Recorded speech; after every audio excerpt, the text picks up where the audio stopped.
وعلى آله وأصحابه أجمعين أما بعد فأعوذ بالله من الشيطان الرجيم بسم الله الرحمن الرحيم يا أيها الذين آمنوا كتب عليكم الصيام كما كتب على الذين من قبلكم لعلكم تتقون صدق الله مولانا العظيم وبلغنا رسوله النبي الأمين المؤمن المبين الكريم ونحن على ذلك لمن الشاهدين والشاکرین والحمد للہ رب العالمین۔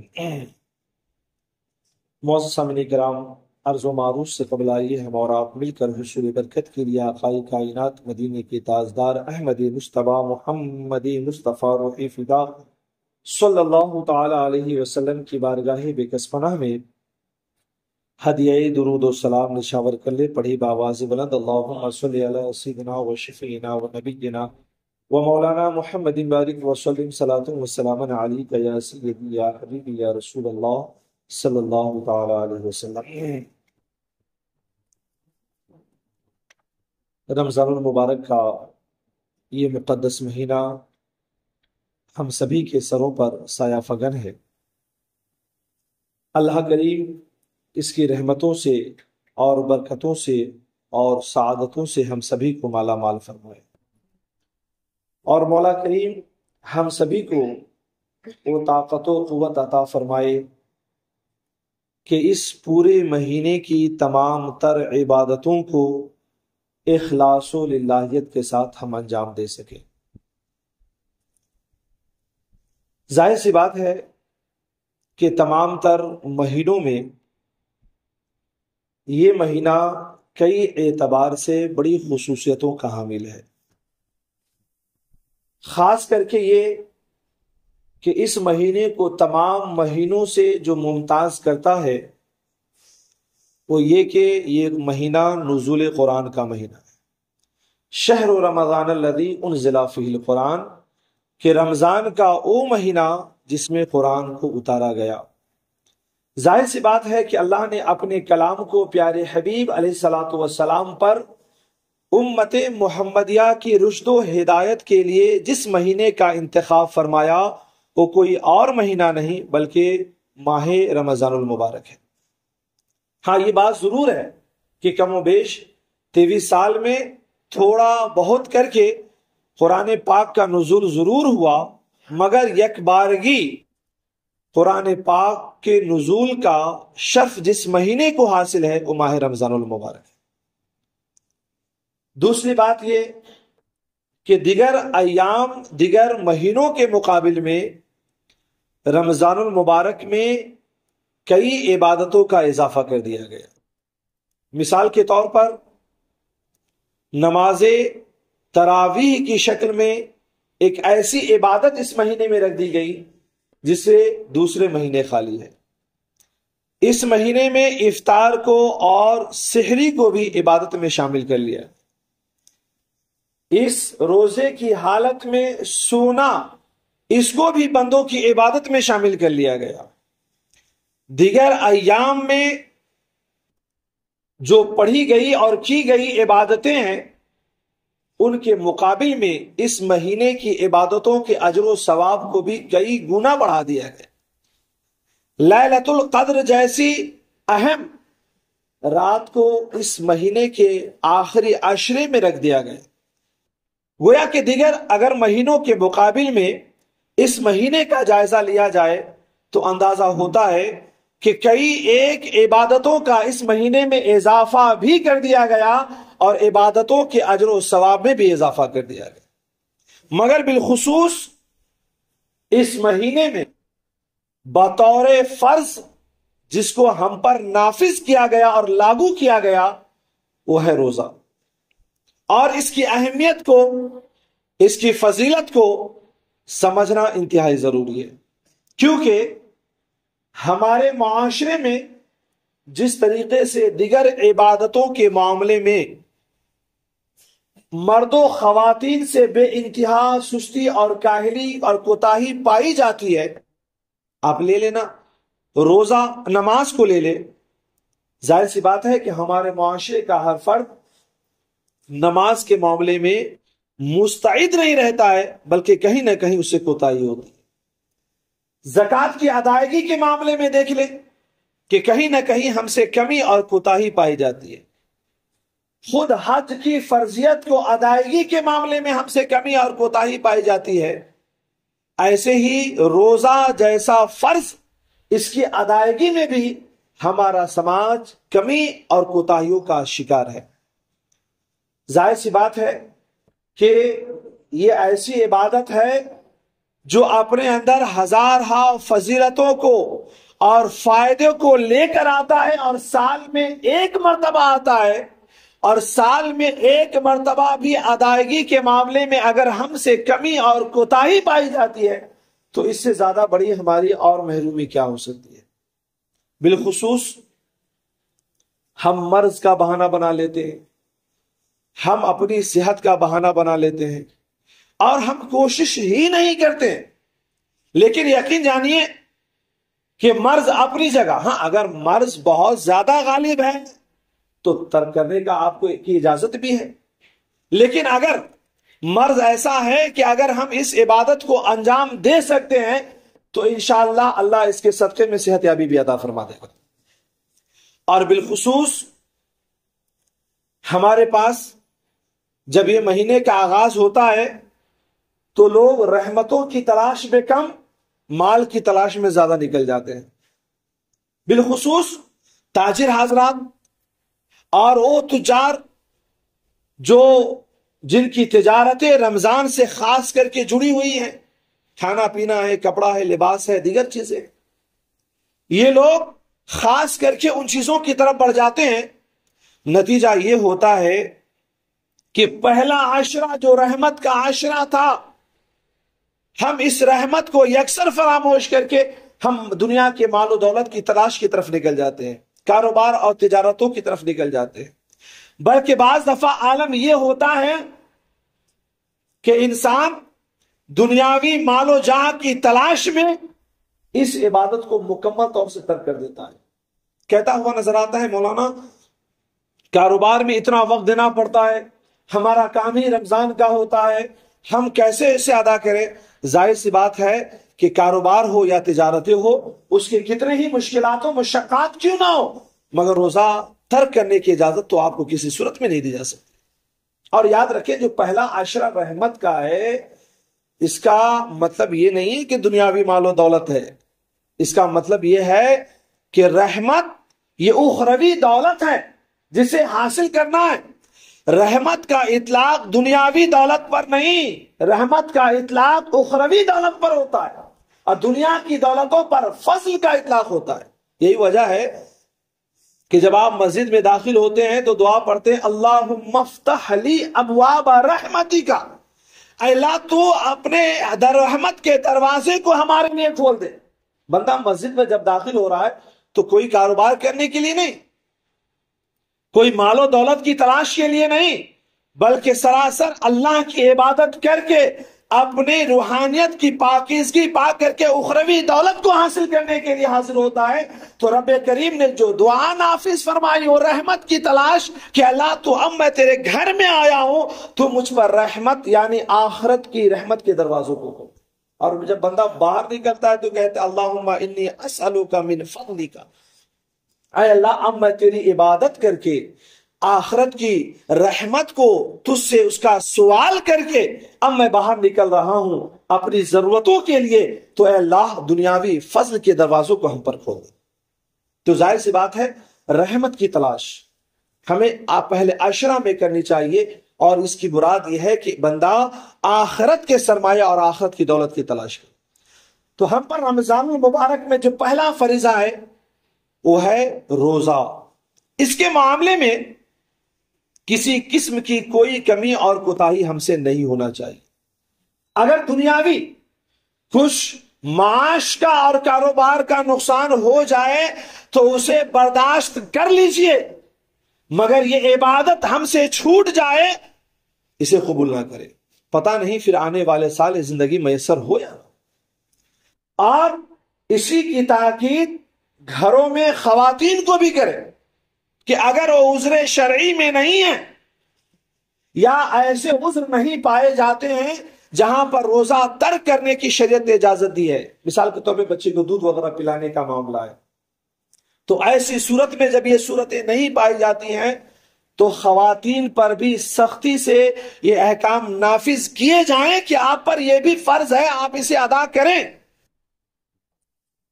کیونکہ خواتین میں بھی روزہ کو چھوڑنے کی عادت بڑی عام ہوتی جا رہی ہے، اور کھلے عام کھانے پینے کی عادت یہ تو قطعی نہیں ہونی چاہیے، اگرچہ عذر شرعی میں کیوں نہ ہو. اور ہمارے وہ بچے جو بالغ ہو چکے ہیں، ظاہر سی بات ہے ان پر روزہ فرض ہو چکا ہے، اس عبادت کی ادائیگی کے معاملے میں ان پر بھی سختی برتی جائے کہ آپ پر اب روزہ فرض ہو چکا ہے، آپ اسے رکھیں. بلکہ اگر بالغ نہ ہوئے ہوں اور بچے جسم و جسمانیات کے اعتبار سے قوی ہیں اور اچھی عمر کو پہنچ چکے ہیں، مثال کے طور پہ 10 سال کی عمر کو پہنچ چکے ہیں اور ابھی بالغ نہیں ہوتے، چونکہ 12 سال کے بالغ ہوتے ہیں اور روزہ 12 سال کی عمر میں فرض ہوتا ہے، بعض بچوں پر 15 سال کی عمر فرض ہوتا ہے. لیکن اگر وہ اس سے پہلے بھی روزہ کو رکھ سکتے ہیں تو اسے رکھوایا جائے، تاکہ ابھی سے اس کو عادت پڑے کہ جس عبادت کو فرض ہونے کے بعد وہ بڑی آسانی سے انجام دے سکے. بعض دفعہ ہوتا یہ ہے کہ بچہ دبلا جائے گا، بچہ کمزور ہو جائے گا. نہیں، یہ سوچ اور یہ نظریہ غلط ہے. یاد رکھیں کہ روزہ جسم کی زکات ہے، بندہ اسے ادا کرے گا تو کمزور نہیں ہوگا، بلکہ اللہ اس کے صدقے میں کئی بیماریوں سے اسے پاک اور صاف ستھرا فرما دے گا. اس لحاظ سے ہم بھی اس کی ادائیگی کے معاملے میں کوئی کمی اور کوتاہی نہ کریں.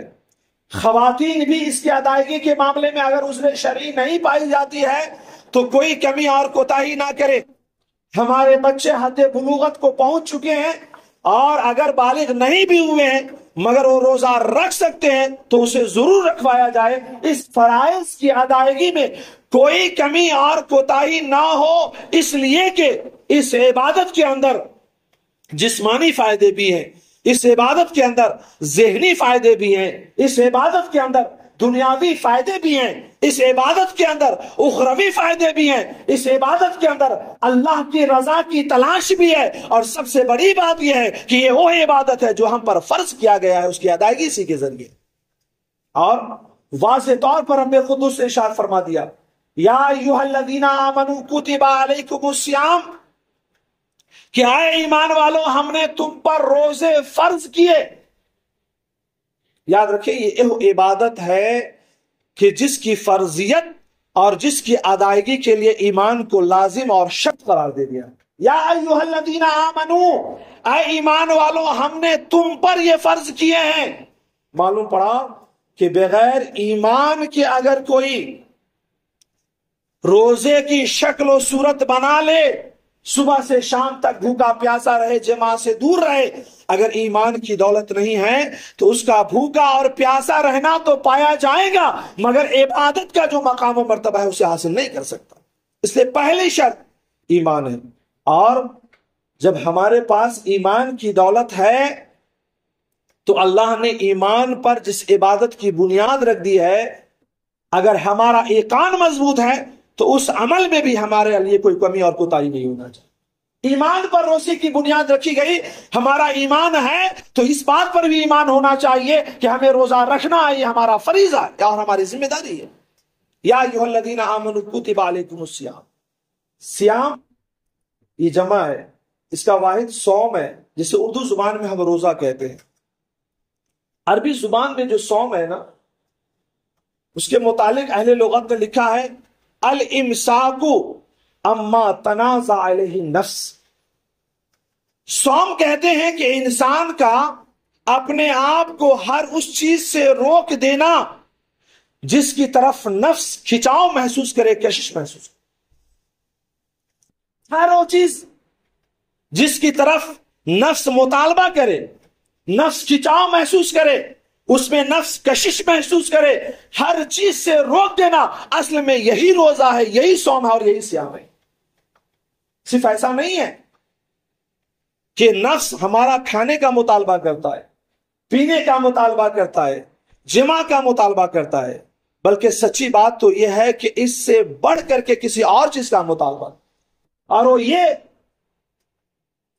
کہ کانوں سے لذت آمیز اور شہوت آمیز باتیں سنی جائے، نفس کے ذریعے، آنکھوں کے ذریعے غلط چیزوں کا نظارہ کیا جائے، زبان کے ذریعے جھوٹ اور غیبتوں کو جو ہے آلودہ کیا جائے، پاؤں کو گناہوں کی طرف بڑھایا جائے۔ نفس تو دراصل ان چیزوں کا شدید مطالبہ کرتا ہے۔ صحیح بات تو یہ ہے کہ حقیقی روزہ وہی بندہ رہتا ہے جو کھانے پینے اور جماع کے ساتھ ساتھ اپنے تمام اعضاء کو تمام تر گناہوں سے بچا لے۔ حقیقی روزہ اسی کا ہے، بالخصوص روزے کی حالت میں۔ اور بالخصوص ہمارے نوجوان کہتے ہیں مولانا روزے کی حالت میں وقت گزارنے کے لیے موبائل دیکھ لیتے ہیں۔ ظاہر سی بات ہے، موبائل آپ کھولتے ہیں، بہت سارے بچے کہتے ہیں مولانا اگر روزہ کو لگنے سے بچنا ہے تو اگر گانے وغیرہ سن لیے تو کوئی حرج ہے کیا؟ ظاہر سی بات ہے، یہی تو روزے کو خراب کرنا ہے۔ آپ جو ہے سوشل میڈیا پہ لگے رہیں، اچھے ویڈیوز کی تلاش میں رہیں، غلط ویڈیوز دیکھ لیں، یہی تو نفس چاہتا ہے۔ اپنے آپ کو مکمل طور سے بچائیں، ہر وہ اچھی جگہ اور ہر وہ اچھی چیز کہ جس میں برائی کا امکان ہو اور غلط چیزوں کا امکان ہو، ہر اس چیز کو ترک کر دیجئے، آپ کا یہی روزہ ہوگا۔ چھوڑ دیں موبائل کو، ایک مہینہ دیکھنا ہی ہے تو قرآن پاک کو دیکھیں، پڑھنا ہی ہے تو قرآن پاک کی تلاوتیں کریں، خدمت ہی کرنی ہے تو ماں باپ کی خدمتیں کریں، محبت کی نظر ڈالنی ہے تو ماں باپ پر محبت کی نظر ڈالیں، شفقت و مروت ہی کرنا ہے تو بیوی بچوں کے ساتھ شفقت و مروت کریں۔ ہر وہ چیز جو صرف اچھائی کا امکان ہو اسی کے لیے اپنے تمام اعضاء کو لگا دے، اور اچھی جگہ بھی جس میں کہیں برائی کا امکان ہو ایک مہینے کے لیے تمام چیزوں کو چھوڑ دے۔ یہی تو حقیقی روزہ ہوگا، یہی اصل روزہ ہوگا۔ اس میں علماء لغت نے لکھا ہے الامساک عما تنازع علیہ النفس، ہر وہ چیز جس کی طرف نفس کھچاؤ محسوس کرے سب کو چھوڑ دینا، اصل یہی روزہ ہے، حقیقی روزہ یہی ہے۔ ہاں، شریعت کی اصطلاح میں ضرور ہے کہ صبح صادق سے لے کر کے غروب آفتاب تک بندہ اپنے آپ کو کھانے پینے اور جماع سے روک لے، یہ روزہ ہو جائے گا۔ مگر سچائی یہ ہے کہ روزے کے جو برکات ہیں اور جو فوائد ہیں یہ اسی کو حاصل ہوں گے جو روزہ اصطلاحی کے ساتھ ساتھ حقیقی اور شرعی روزہ بھی رکھے، اور اس کے فائدے بھی بیان کر دیے اور ہمت و حوصلہ بھی دے دیا گیا کہ کما کتب علی الذین من قبلکم، کہ اے امت محمدیہ یہ روزہ صرف ہم نے تم پر فرض نہیں کیا بلکہ ہم نے تم سے پہلے بھی ساری امتوں پر روزہ ہم نے فرض کیا۔ حضرت آدم علیہ السلام سے لے کر امت محمدیہ تک جتنی بھی امتیں آئی سب پر روزہ فرض کیا گیا۔ ہاں شکلیں اور تھی، طریقے اور تھے، دن کی گنتیاں اور تھی، مگر روزے سب پر فرض کر کے یہ بتا دیا گیا کہ روزہ صرف تم پر فرض نہیں کیا گیا، ساری امتوں پر فرض کیا گیا۔ اور کیوں فرض کیا گیا؟ فوائد ساری اپنی جگہ، قرآن نے بنیادی بات بتا دی لعلکم تتقون، تاکہ تم متقی بن جاؤ، تاکہ تم پرہیزگار بن جاؤ، تاکہ تمہارے اندر تقوی آ جائے۔ تقوی کا جو معنی ہے قرآن پاک نے اس کو 3 طریقوں سے بیان کیا۔ ایک جگہ ارشاد فرمایا گیا وَإِيَّايَ فَاتَّقُونَ، خاص مجھی سے ڈرو۔ معلوم یہ ہوتا ہے کہ تقوی کا پہلا ایک معنی یہ ہے ڈر حاصل کرنا اور اپنے دل میں خشیت کو بیٹھا لینا۔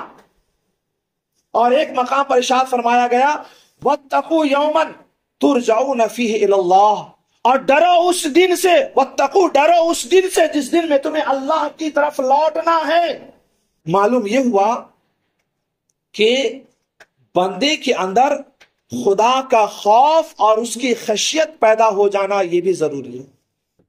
اور اگر یہی معنی تقویٰ کا ہے تو قربان جائے روزے جیسی عبادت پر کہ رب فرماتا ہے کہ تم روزہ رکھو، اس کی فضیلت وہ حاصل ہوگی کہ تمہیں تقویٰ حاصل ہو جائے۔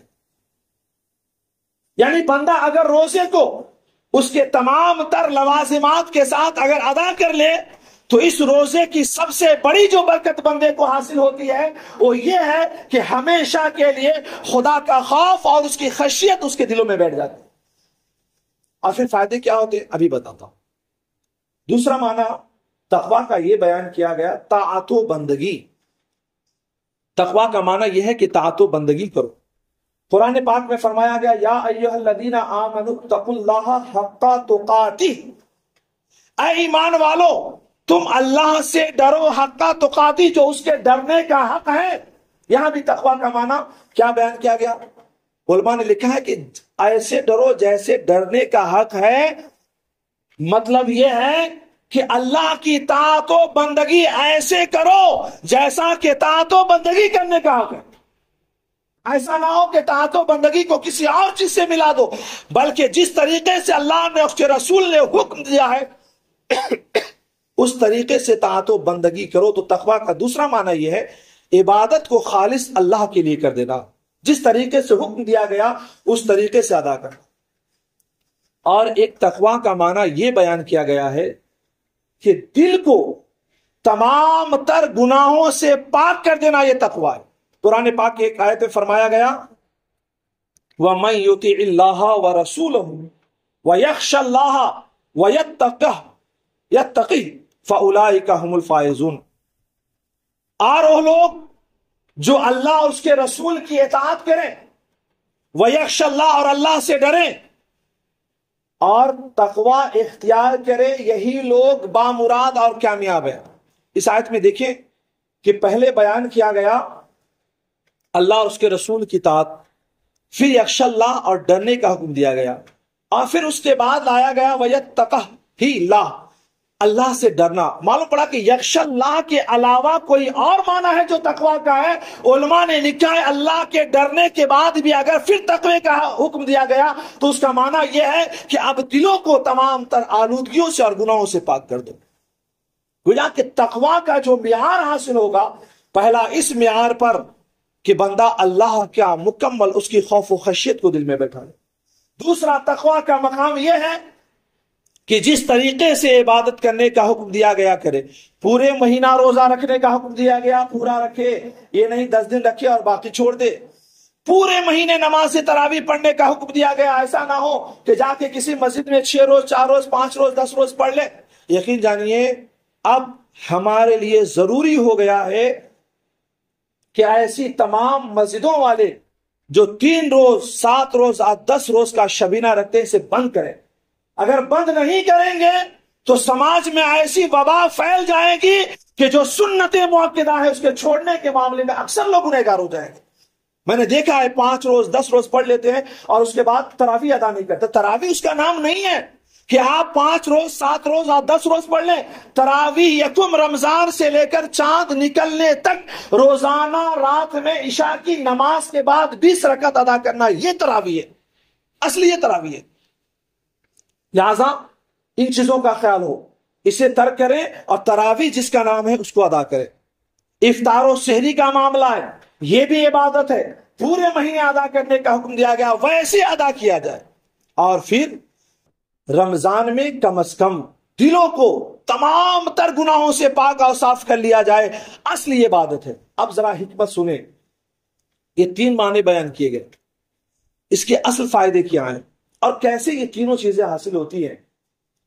تقوی کے تو اتنے درجات ہیں کہ اگر بیان کیا جائے تو لمبا وقت چاہیے، مگر ایک بنیادی بات بتاتا ہوں روزے کے حال کے معاملے. دیکھیں کہ عام طور سے کھانا پینا اور جمع کرنا یہ جائز چیز ہے، بلکہ بعض صورتوں میں یہ چیزیں فرض بھی ہیں، واجب بھی ہیں، سنتیں بھی ہیں، لازم اور ضروری بھی ہیں.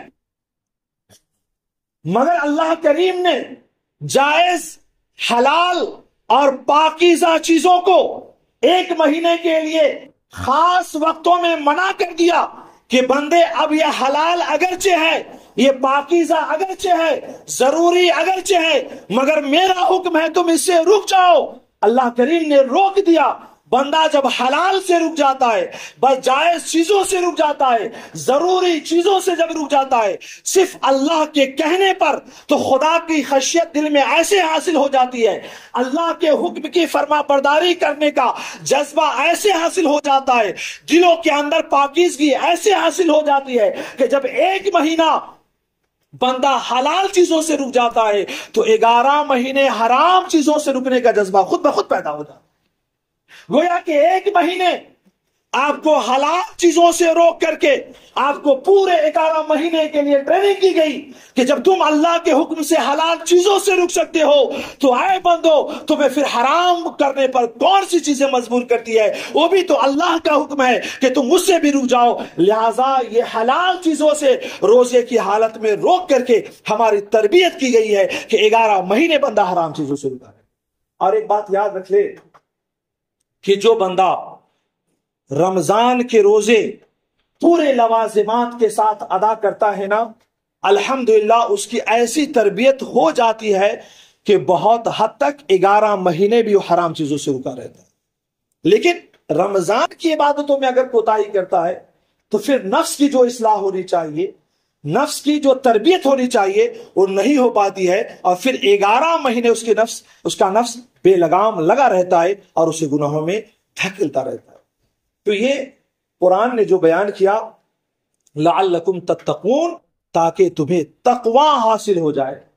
اب یاد رکھیں کہ یہ اسی صورت میں حاصل ہوگا جب روزہ کو اصطلاحی طور پر بھی رہیں اور حقیقی طور پر بھی رہیں، اور پھر 1-2 چیز نہیں بلکہ قرآن پاک میں تقوی کی بڑی فضیلتیں بیان کی گئی۔ ایک چیز جو تقوی کی فضیلت بیان کی گئی کہ بندے کے دلوں سے بزدلی نکل جاتی ہے اور ہمت و حوصلہ پیدا ہو جاتا ہے۔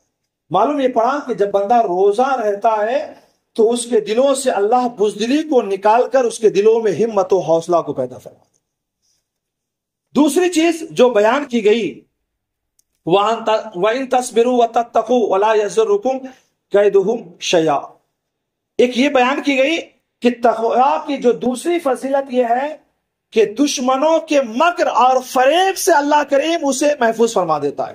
گویا کہ معلوم یہ ہوا کہ بندہ اگر روزے جیسی عبادتوں کو صحیح طریقے سے ادا کر لے تو دشمنوں کا جو مکر اور فریب ہے وہ روزہ رکھنے والے بندوں پر نہیں چلے گا، چاہے وہ ہمارا ایمانی دشمن ہو، چاہے وہ ہمارا ذاتی دشمن ہو، چاہے ہمارا کسی طریقے کا دشمن ہو، اس کا کوئی مکر و فریب ایمان والے بندوں پر نہیں چلتا۔ یہی وجہ ہے کہ میں نے دیکھا ہے کہ رمضان میں بہت سارے لوگ بیماریوں سے بھی محفوظ ہو جاتے ہیں، اور جا کر کے دیکھیے 11 مہینے جو عاملوں کے پاس اور باباؤں کے پاس بھیڑ لگی ہوئی ہوتی ہے، شیطان کا اور جادوؤں کا جو چکر چلا رہتا ہے، رمضان میں ایک آدمی نہیں دکھائی دیتا ہے۔ معلوم یہ پڑا کہ بندہ جب اس عبادت میں لگ جاتا ہے تو اللہ شیطان کی دشمنی سے بھی بچا لیتا ہے، جادو سحر کے نقصانات سے بھی بچا لیتا ہے۔ ایک چیز اور فرمایا گیا، ان اللہ مع المتقین، سب سے اہم چیز یہ بیان کی گئی کہ تقوی کی فضیلت یہ ہے کہ اللہ تقوی اختیار کرنے والوں کے ساتھ ہے۔ معلوم یہ ہوتا ہے کہ جو بندہ روزہ رکھے اللہ کی معیت اسے حاصل ہو جاتی ہے، اس لیے حدیث پاک میں فرمایا گیا کہ تمام تر عبادتوں کا اجر و ثواب 10 گنا سے لے کر 1000-100 گنا تک بڑھا دیا جاتا ہے، سوائے روزہ کے کہ روزہ میرے لیے ہے، میں روزے دار کے لیے ہوں۔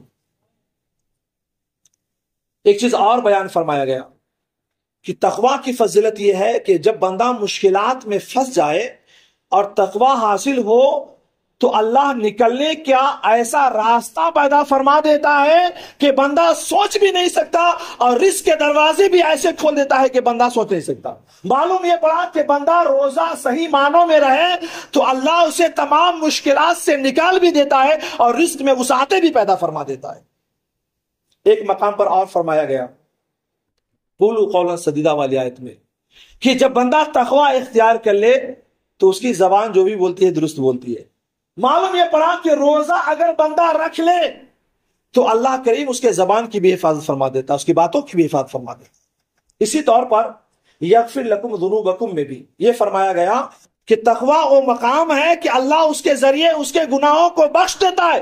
معلوم یہ پڑا روزہ رکھے تو بندہ کو تقوی حاصل ہوتا ہے جس کے ذریعے اللہ کریم اس کے گناہوں کو معاف فرما دیتا ہے۔ اور اسی طریقے سے ان اللہ یحب المتقین کہ اللہ تعالیٰ تقوی والے کو پسند فرماتا ہے۔ معلوم یہ پڑا کہ جو روزہ رکھے اللہ کریم اسے اپنا محبوب بنا لیتا ہے۔ اسی لیے ایک حدیث پاک میں فرمایا گیا کہ روزے دار کے منہ کی بو اللہ کو بہت پسند ہے، اللہ اتنا پسند فرما لیتا ہے۔ گویا کہ روزہ ایک ایسی عبادت ہم پر نافذ کی گئی ہے کہ جس کے ذریعے ہم اپنے ظاہر کو بھی باطن کو بھی جسمانی اعتبار سے بھی روحانی اعتبار سے بھی صاف و ستھرا کر کے اس کے ہزار ہا جو برکات ہے اسے ہم حاصل کر سکتے ہیں. اور پھر روزے کی جو برکات